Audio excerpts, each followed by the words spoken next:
Esta respuesta también es compleja porque depende de la especie. Existen muchas señales, muchas pistas que los animales siguen para migrar y saber hacia dónde tienen que migrar.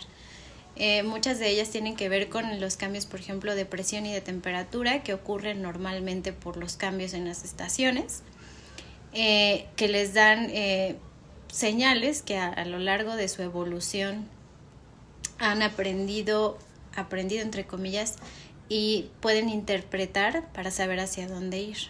Algunas de ellas siguen los campos magnéticos y por lo tanto pueden sentir, que es una palabra difícil de expresar para nosotros porque nosotros no podemos sentir exactamente los campos magnéticos, pero saben hacia dónde ir, entonces empiezan a percibir cambios. En realidad esto depende mucho de las especies.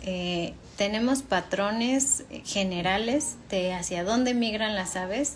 Por ejemplo, la mayoría de las que están en el hemisferio norte se mueven hacia el sur debido a los cambios sobre todo de temperatura y porque empiezan a escasear algunos alimentos para ellas. Entonces se mueven a lugares en donde hay más recursos en la época reproductiva, por ejemplo. Entonces en México tenemos las migratorias de invierno que vienen aquí a un sitio en donde las condiciones no son tan extremas, pueden tener cierta cantidad de alimentos que les permiten reproducirse y así sobrevivir.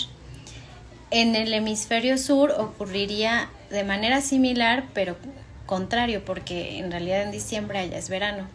Por lo tanto, en el hemisferio sur también existen aves que migran hacia el norte cuando la temperatura empieza a bajar y empieza a escasear. En general, las aves pueden obtener información de su ambiente, de su alrededor, debido a estos cambios ambientales que ellos ven. Cambios, por ejemplo, de presión, de temperatura, de abundancias de alimentos, etc.